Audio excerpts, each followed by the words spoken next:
예, 우선 인사드리겠습니다. 정현석입니다.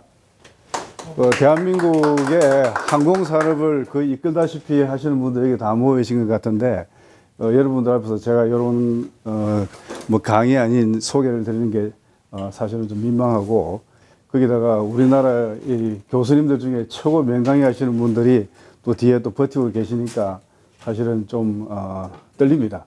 떨리고, 우선에 그 좀 은폐한 거는 다른 세 분은 전부 교수님들이고 평생을 강의를 하신 분인데, 저는 이 자료를 작년에 항공우주학회에서 UAM에 대한 어떤 세션이 있어가지고 발표를 해달라고 갑자기 요청을 받아서 준비했던 자료입니다.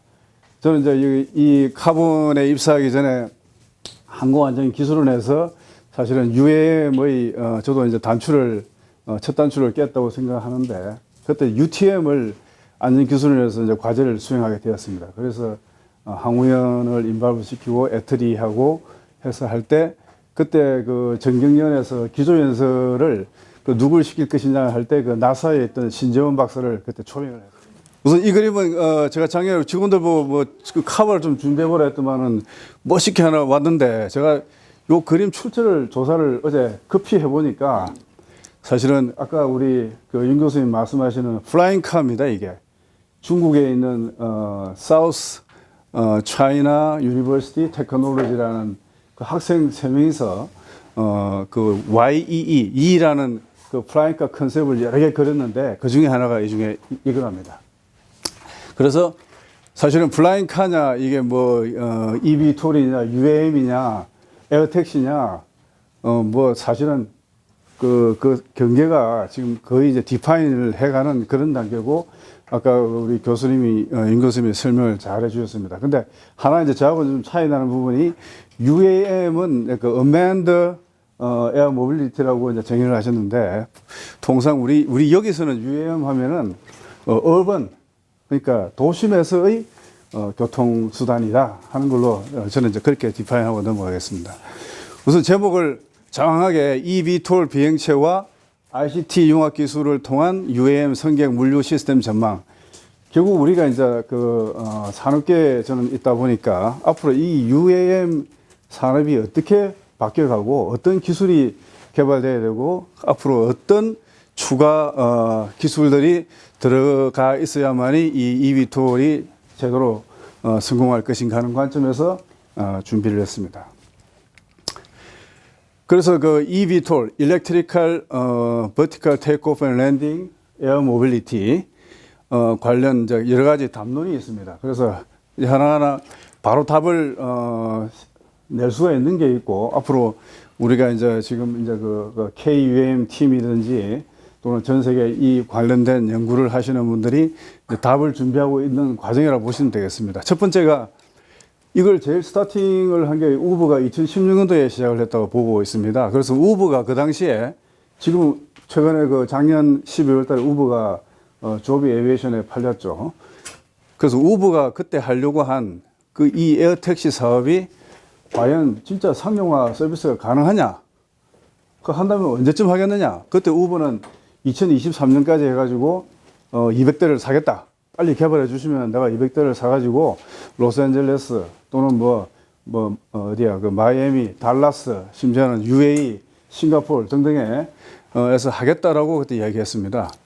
그래서 2023년까지 되는 줄 알고 열심히 항공회사 또는 자동차 회사 등에서 이제 개발을 이제 했었죠. 그 다음 두 번째 담론이 뭔가 하면은, 우버는 왜 플라잉 택시 사업부를 최근이죠. 12월 2일 날 공고가 났는데, 조비 에비에이션에 매각했는가? 이건 바로 답을 드릴 수가 있습니다. 우버의 그 비즈니스 모델이 공유 서비스입니다. 그러니까 공유 경제를 하다 보니까 그 택시 사업이나 이게 그 매출이 그냥 코로나 때문에 30% 확 죽어버렸어요. 그래서 이게 택시도 잘 되고 이래 돼야지 그냥 쉐어링 하는 게 되는데, 카 쉐어링도 안 되는데 무슨 항공기 쉐어링이냐. 그래서 내부 이제 주주들의 이제 반발도 많이 생겨가지고, 그게 제 가장 큰 원인이라고들 추정을 하고 있습니다. 그래서 우버가 거기다가 200대를 사겠다고 해놨는데 매출은 막 떨어지지. 그거 이제 부담이 된 거예요. 그래서 그러면서 우버가 방아쇠를 당긴 이후에 수많은 그 스타트업이나 벤처라든가 또는 대형 항공사, 심지어 유나이티드 에어라인까지 투자를 하고 또는 자동차 회사들이 많은 투자를 했습니다. 그래서 기반은 우버가 큰 역할을 했습니다. 그래서 약속을 안 지켰다 욕먹지는 않습니다. 그래서 하여튼 그 우버 덕분에 지금 이렇게 이제 산업이 이제 막 신산업이 생기는구나 하는 걸 좀 생각할 수 있게 되었습니다. 세 번째가 아까 우리 윤 교수님 발표자도 있습니다만은 과연 이 VTOL은 이 조종사가 필요하냐? 택시 하면은 택시 기사가 돈 받고 하지 않습니까? 근데 원래 이렇게 컨셉은 미래에는 완전 자율 택시를 해가지고 들어갈 때 미리 예약을 하고 딱 타면은 1인승 같은 경우 쥐가 가고 싶은 곳에 딱 내려주면은 내려서 뭐 대중교통을 가든가 뭐 어떤 그런 컨셉이기 때문에 최종 고울은 무인 자율 비행이 이게 목표였습니다. 네 번째, eVTOL 또는 UAM. 사실은 이게 거의 같은 용도로 쓴다고들 많은 문헌에서 이야기를 하고 있습니다. 그래서 이 UAM, 어번 에어 모빌리티, 왜 일렉트리컬 버티컬 테이크오버 랜딩이냐? 도심에서 하려다 보니까 뭐 활주로가 없잖아요. 그래서 수직이 착륙을 해야 될 수밖에 없는 그 필연적인 이유가 있습니다. 그래서 UAM은 반드시 eVTOL이 돼야 되고, 엔진 물론 헬기도 도심에서 뜰 수는 있지만은 여러분도 아시다시피 그 S-76 같은 그 유명한 헬기도 도심에서 뭐 추락을 한단 말이죠. 그래서 이게 과연 그럼 플라잉카냐 아니면 드라이버블 에어플레인이냐? 저는 이제 항공공학을 전공했으니까 아까 제일 표준은 그 플라잉카 그림이 있습니다만은 드라이버블 에어플레인에 가깝지 않느냐라고 저는 생각을 합니다. 그래서 추세가 아까 뭐 여러 가지 세 가지 타입으로 우리 임 교수님이 좋은 설명을 해주셨는데 그 중에서도 이제 윙이 있는 거. 결국은 날려고 하면은 뭐 여러 가지가 있습니다만은 에어플레인이 윙이 있다고 하셨죠. 그래서 드라이브블 에어플레인에 가깝지 않느냐 하는 생각을 저는 하고 있습니다. 물론 우리 헬기 그 전문이신 이덕지 교수님은 야, 그거 아닌다고 웃으시는. 예. 그 다음에 이제 다섯 번째 담론이 과연 eVTOL의 기술이나 이 산업 발전이 되면 과연 헬리콥터 이거는 어떻게 될 것인가? 아까 우리 유 박사님도 좋은 질문을 하시고 이 사이즈 뭐 이렇게 말씀하셨는데 현재까지는 보면은 아까 오류인성을 말씀하셨는데 eVTOL 이 사이즈가 배터리 결국은 eVTOL은 뭔가 하면은 모터하고 배터리가 추진 동력입니다. 그걸 하려다 보니까 사이즈에 어떤 제한이 있어가지고 한 5인승 정도가 또는 맥시멈 6인승 정도가 거의 한계입니다, 사실은. 그러니까 헬기가 그 큰 헬기들 있지 않습니까? 20인승도 있고. 그러니까 경헬기나 소형 헬기 시장은 제 생각에는 이게 아마 없어질 수도 있겠다. 그런 생각도 좀 저는 하고 있습니다. 그 다음 여섯 번째, 에어 모빌리티가 이제 10년 이내에 상용화하는데 장벽은 과연 무엇인가? 아까 마지막 결론으로 여러 가지 이제 허들들이 있습니다. 기술적인 장벽이나 어떤 심리적인 문제라든가 그런 거를 저는 잠깐 타치만 하겠습니다. 마지막으로 그럼 우리나라 항공산업 이제 KUAM 팀이라고 해가지고 그 팀이 여러 개 있습니다. 인천국제공항공사는 원래는 국제공항만 하고 그 한국공항공사는 우리나라 국내 공항을 관장하는 곳이고 거기에서 결국 인프라 쪽에서 먼저 깔아줘야만이 되겠다 해서 시작을 한 그런 단계고 그래서 우리나라 항공산업은 여기서 말하는 항공산업은 에어로스페이스도 들어가고 에비에이션도 들어갑니다. 이 eVTOL 산업을 어떠한 전략으로 대응해야 하는가. 그래서 우리 윤 교수님이 자장이 돼가지고 UAM 로드맵 세미나 저도 이제 봤습니다만은 현재 산업부하고 국토부하고 서로 경쟁적으로 하는데 아까 오파브 산업을 이야기했습니다만 저희 회사도 참여하고 있습니다. 근데 산업부하고 국토부 그런 부분에서는 지금 상당히 많이 협조적으로 가고 있습니다. 그래서 서로 쉐어를 하는 부분 그러니까 인프라 쪽은 국토부가 맡고 실제 비행체라든가 어떤 기술적인 어떤 그런 산업은 산업부가 부담을 해가지고 오파부부터 해서 지금 150kW 소부장 과제, 그 다음에 미래 PAB 과제 이래가지고 단계적으로 우리나라 UAM의 항공산업을 발전시키는 그 별도의 로드맵을 산업부도 지금 하고 있습니다. 요 전체적인 결론을 제가 요즘 잘 듣는 옛날 노래가 있는데 윈드 오브 체인지가 그 유명한 그 스콜피언스가 그 변화의 바람을 갖다가 일으켜 가지고 베를린 장벽이 뭐 무너지고 그랬다고 하지 않습니까? 인더 스카이라는 거는 다이어 스트레이트의 인더 스카이라는 유명한 노래가 있습니다. 참 좋으니까 들어보십시오. 그래서 지금 우리 하늘에 이제 변화의 바람이 사실은 지금 불고 있다 하는 걸 이제 말씀드리고 싶습니다.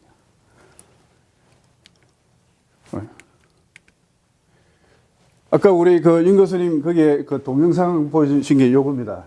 이게 국토과학기술진흥원에서 오파브의 형태로 처음에 비디오를 만들었는데 그게 이제 그 PDR 전의 컨셉이고 저희는 이제 그 사업에 이제 들어가 있으니까 현재 오파브 사업은 항공인이 주관하고 현대자동차, 카이, 그 다음에 데이터링크는 두타 기술이라는 데서 하고 있고 한화 시스템이 일종의 일부 에비오닉스하고 페이로드 하고 있고 저희가 그 아이언버드라 가지고 지상에서 이런 모터하고 이런 프롭을 시험하는 그걸 저희가 맡아서 하고 있습니다. 그래서 현재는 요 그림이 아니고 아까 그 안에도 있었어요. 요 다음 그림이 있는데 국토과학기술진흥원에서 처음에는 이제 모르니까 이제 수직이 착륙 컨셉으로 해서 헬기 형태를 그림을 그렸습니다.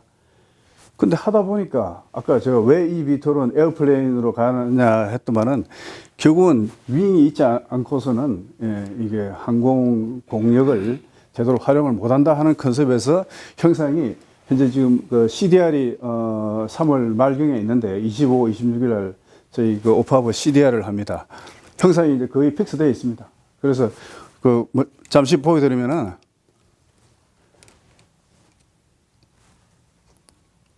이게 죽어버리지? 리아노. 랭게이시. 이거 내가 잘못 눌렀나? 아이고.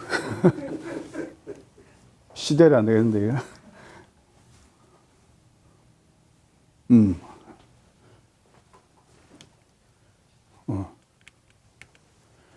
이게 현재 최종 오파브에 아까 요 그림도 있었습니다. 그때는 이제 컨셉으로 있었고, 결국은 컨벤셔널 비행기에다가 그 윙이 있고, 앞에 틸트 로터가 되는 그 3엽짜리, 프롭이 있는 4개의 그 모터가 있습니다. 그리고 뒤쪽에도 4개가 있는데, 뒤쪽은 2엽짜리로 해가지고 추진할 때, 요게 이제 틸팅 해가지고 이제 트러스터가 놓을 때, 요게 이제 드래그를 줄이기 위해서 요렇게 이걸 파드라고 합니다. 윙에 붙은 거.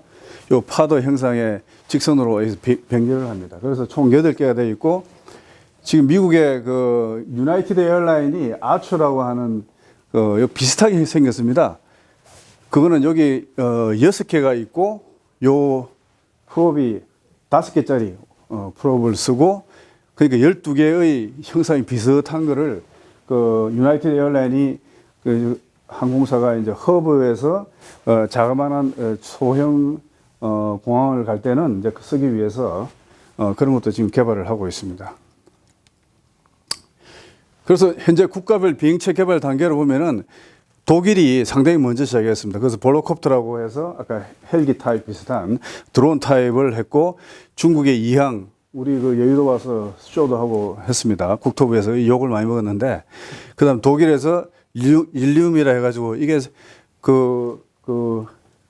제트를 뿜어서 큰 사이즈입니다. 그리고 미국의 우버 엘리베이터가 있고, 우리나라가 2019년도에 오파브 시작한 걸 이제 처음 스타트 단계로 지금 보고 있습니다. 그래서 현재 비행시험 목표는 2022년도에 고흥에서 하는 걸로 지금 준비를 하고 있습니다. 그래서 크게 굉장히 다양하게 많습니다. 아까 큰 전체적인 거는 우리 윤 교수님이 보여주셨으니까 그중에 핵심만 몇 가지 말씀드리면은 에어버스에서, 그러니까 에어버스, 도요타, 그 다음에 메르세데스, 자동차에서, 항공에서, 보잉 전부 다 하고 있습니다. 지금 현대자동차까지. 바하나라고 이게 힌두어로 신의 뭐 탈 것이라 뭐 하여튼 그런 뜻이라고 합니다.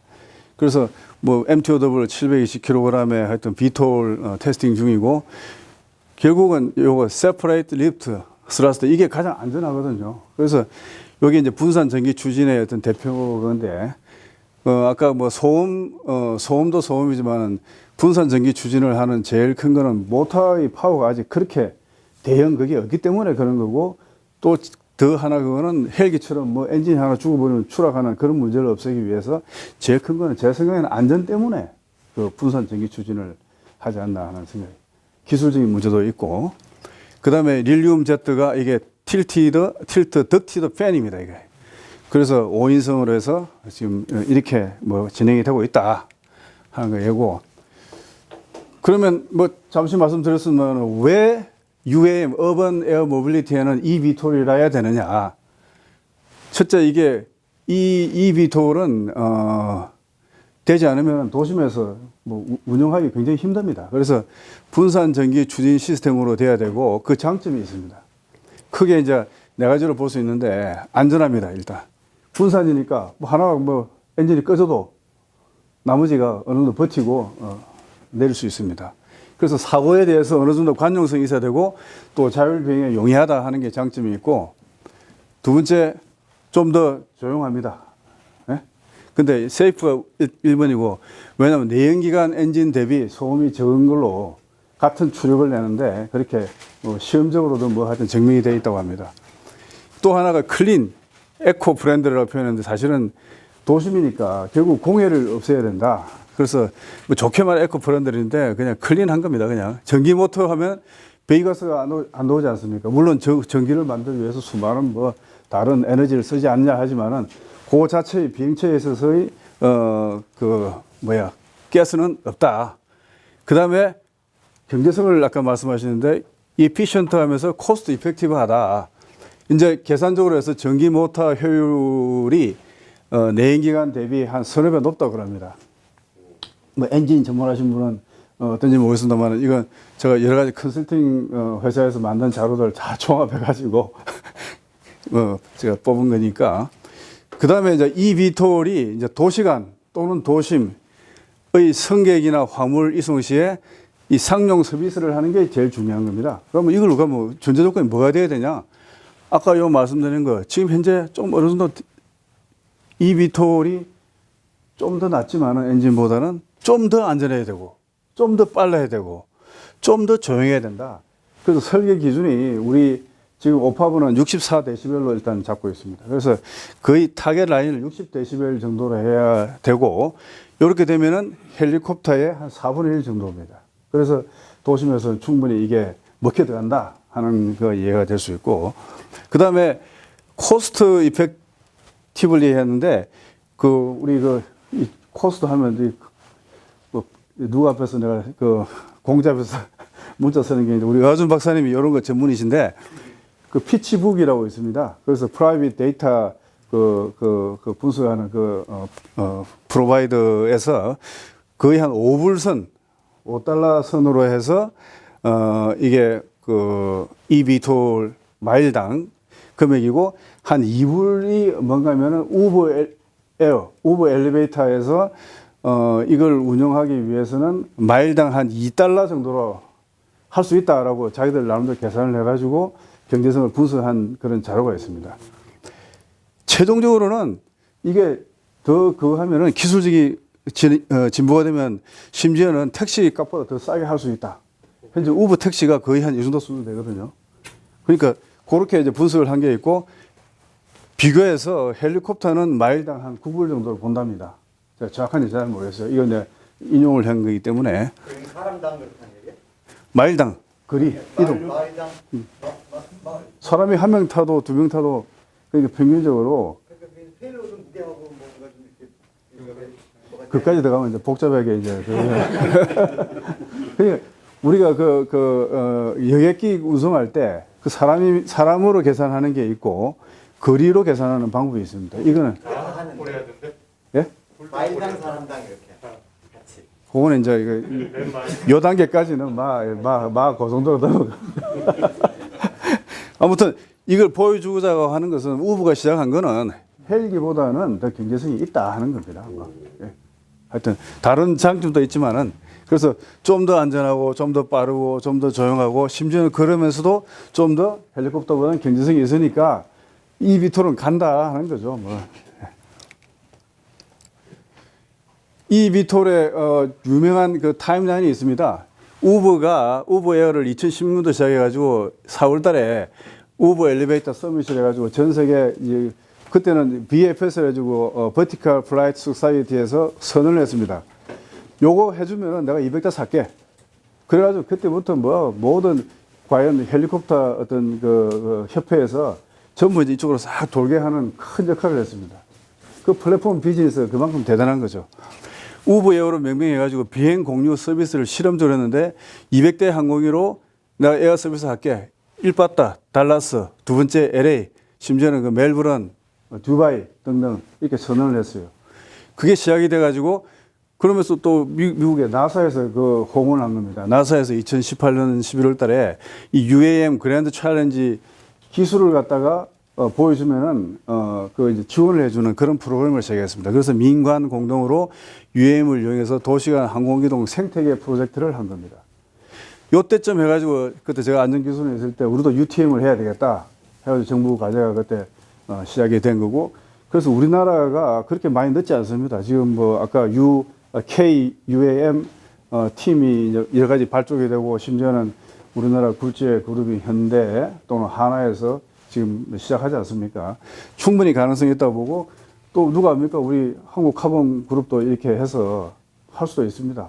결국 사람 안 타는 거니까 조그마한 기술만 좀 더 있으면은 충분히 경제성이 나올 수 있다 하는 걸 말씀드리고 2020년도 7월에서 11월 달에 나사에서 두 번째를 하겠다.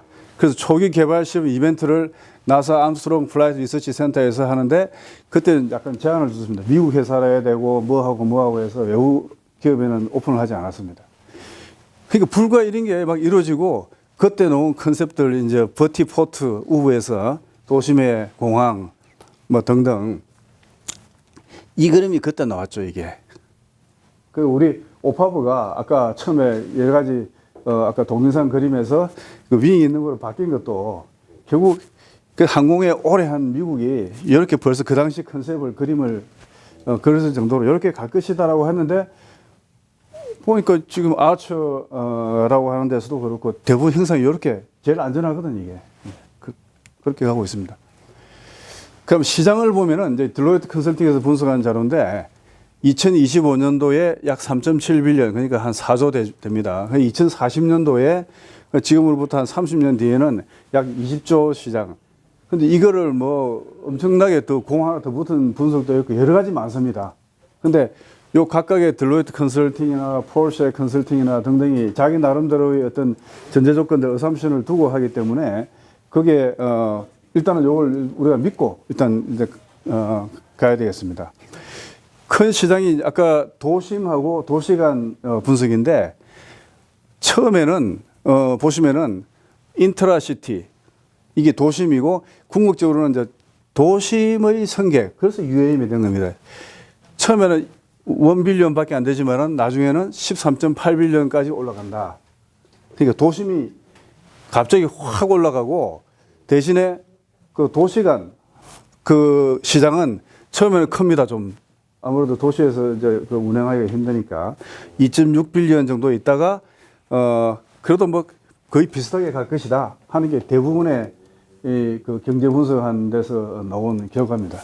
그래서 UAM이 도심이다 하는 거고 eVTOL 시장은 급격한 성장세가 예상이 되는데 도시간보다는 오히려 도심 지역에서 더 많이 쓸 것이다. 그래서 eVTOL, UAM 또 다른 명칭으로 에어택시라는 말이 택시를 타고 뭐 여기서 세종까지 타는 사람은 거의 없잖아요. 결국은 도심에서 그 이제 빠르게 이동해야 될 때 필요할 것이다 하는 게 컨셉입니다. 그 다음에 포르쉐에서 컨설팅이 에어택시 시장을 시점을 2035년 정도로 상당히 보수적으로 했죠. 규모는 한 20조 이상. 그 중에서 밸류 체인을 했는데 이 산업이 한 세 가지 산업으로 크게 이제 100%를 마켓 사이즈를 봤을 때 하드웨어, 그러니까 비행체하고 또는 관계되는 뭐 여러 가지 드론 제작을 하는데 하드웨어가 한 5빌리언, 그러니까 25% 정도 되고 온 디맨드 주문형 모빌리티 서비스가 한 11빌리언, 그러니까 50%. 그 나머지 한 5가 보험이라든가 뭐 MRO라든가 기타 뭐 인정 무슨 자격증 그런 서비스로 해서 보면 이게 제일 크다는 거죠. 그래서 우버와 같은 이런 서비스 플랫폼 업체가 이 에어택시, 그러니까 UAM 공유 서비스 시장을 그래도 주도하지 않겠느냐. 폴쉐 같은 뭐 자동차 회사 아닙니까? 자기들 거를 자기가 강조 안 하고 결국 분석은 내가 열심히 하더라도 결국 방아쇠 당긴 우버 같은 놈들이 다 해먹을 것이다라고 분석을 한 겁니다. 그 당시에도. 그래서 이런 점은 그냥 그렇게 분석을 했구나 하고 보시면 되겠습니다. 간단하게 아까 그림 좋은 그림 많았는데요. 우리 이거 강변북로하고 많이 막히지 않습니까? 그래서 영종도에서 시청으로 가려니까 그래도 우리는 참 천혜의 여건을 가지고 있는 게 한강이 있습니다.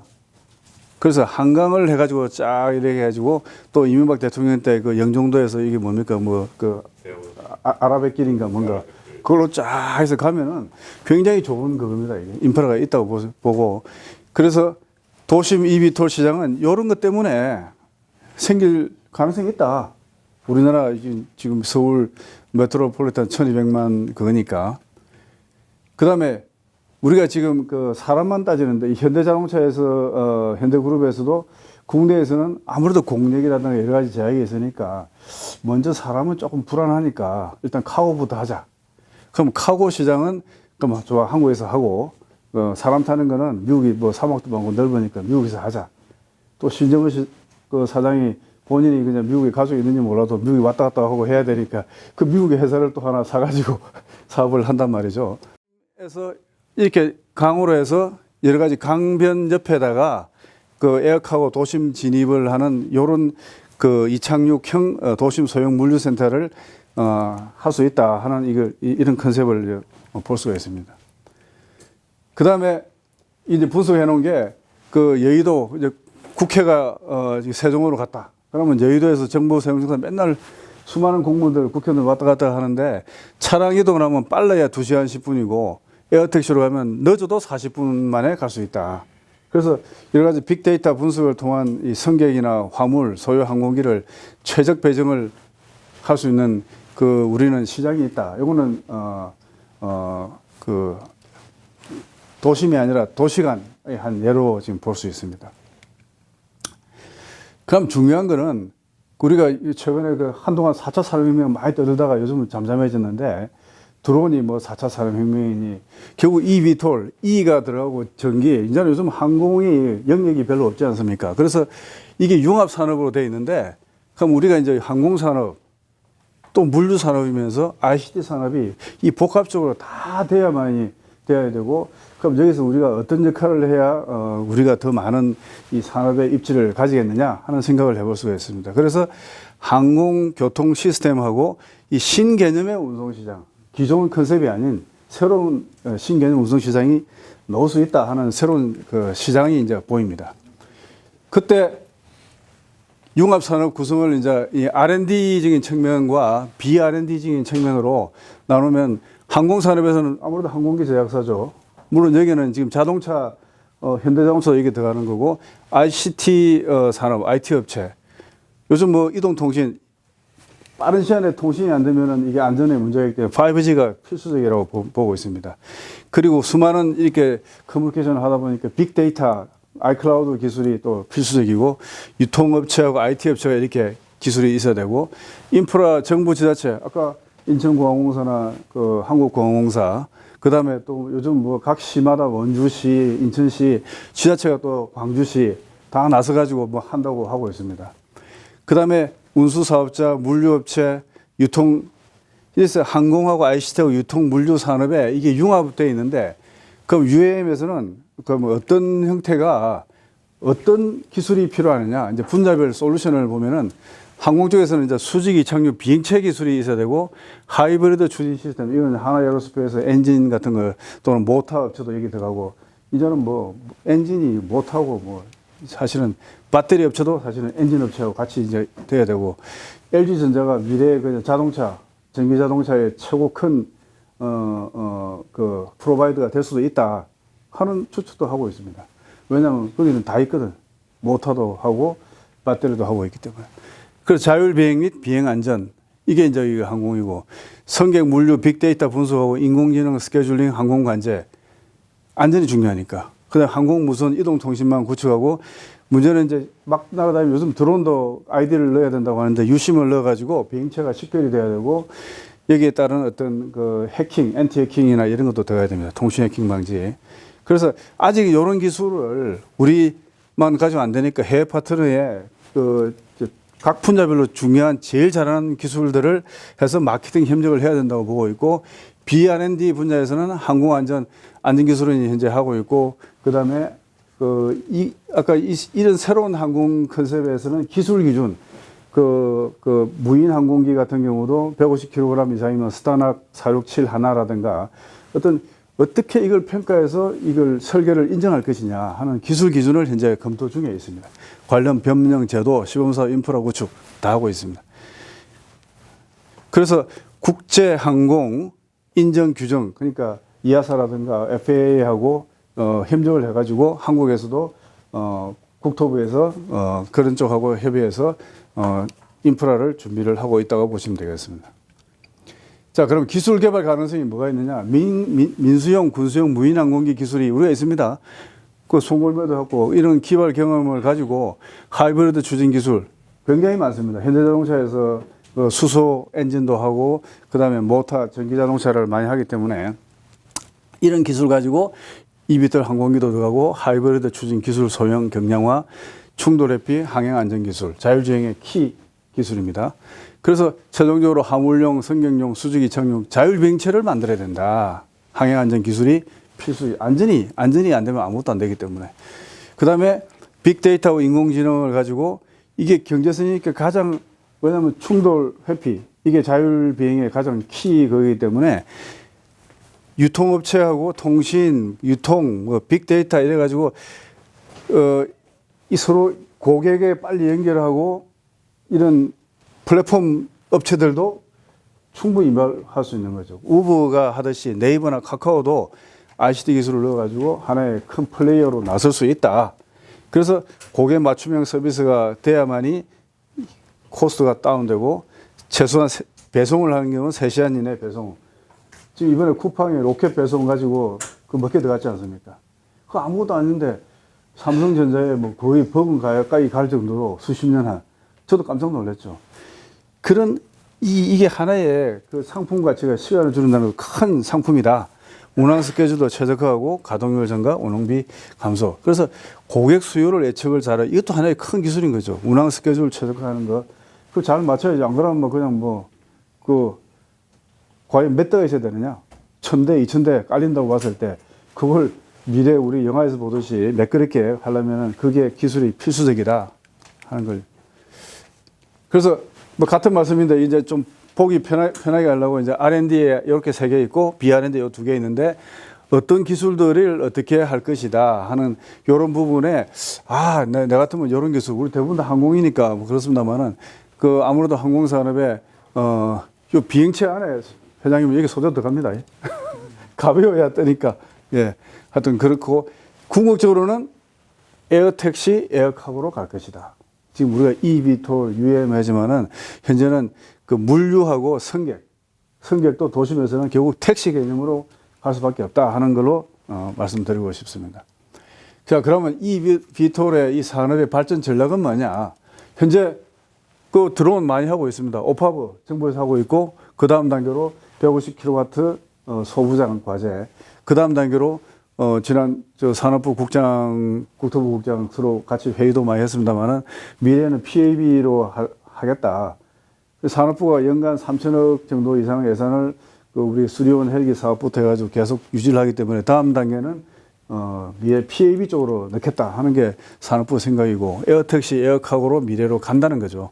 그럼 군수에서는 현재 군수에서 쓰는 거는 작은 드론이 있으면 그건 물량이 아주 미미하고 현재 군수에서 쓰는 건 대부분 고정이 알다시피 송골매, 헤론, 서처 이렇게 고정이 대형 무인기들이 글로벌 호크 이런 것들이 현재 하는데 대부분 국외 도입이고 국내 개발하고 있습니다만은 여기 두 분 계십니다만은 어떻게 보면 약간의 그 시간이 많이 걸리고 상당한 그 코스트가 많이 들어가고 있습니다. 결국은 고정익 위주는 뭔가면은 활주로 했어야 되는데 미래에는 활주로 없는 수직이 장력 무인기로 결국은 갈 것이다 하는 걸 그래서 이런 전제하에서 우리 eVTOL의 기술 개발하고 생태계를 준비해야 되는데 아까 그 6개 허들을 준비해서 저는 이제 허들을 3개를 했는데 이 분석을 했답니다. 이 컨설팅 회사에서 사이코로지컬 다 해보니까 한 80%가 그럼 탈래요 하면은 한 80%가 아직은 안전이 그래서 꺼려 한다는 거죠. 이걸 극복하지 않으면 안 간다. 두 번째가 기술적인 이 분산 전기 추진이 지금 열심히 배터리 기술, 뭐 모터 기술 하고 있습니다만은 이게 더 발전돼야 된다 이런. 그 다음에 데이터 링크하고 그 오토메 자율 비행 기술이 더 발달, 어드밴스 돼야 되고 중요한 거는 에너지 매니지먼트 시스템이 더 효율적으로 돼야 많이 이 기술을 하지 않으면 코스트가 다운이 안 된다는 그런 이야기입니다. 그래서 인프라스트럭처, 지상 인프라, 지자체에서 하는 뭐 공항이라든가 벌티포트라든가 어떤 또는 통신이 없는 거, 그 다음에 아까 국토부에서 현재 하고 있는 UAV 트래픽 매니지먼트처럼 하늘의 그 길을 갖다가 컨트롤하는 어떤 규제가 아니는 그 교통 관제 체계가 있어야 된다. 지금 이런 게 깔려야 되는 지금 그런 준비하고 있는 그런 단계라고 보시면 되겠습니다. 우브가 할 때 혼자만 한 게 아니고 70여 개 업체를 끌어들여 가지고 했는데 거기는 항공기, 자동차, 성차 공유 서비스, 기술 창업 벤처, 심지어는 보잉, 폴쉐, 항공사업 대표, 그다음에 대표 자동차 회사까지 다 집어넣어 가지고 하고 있는 그 정도로 이 비토는 미래 그 될성 부르는 산업이다. 지금 이렇게 얘기해 주십니다. 감사합니다.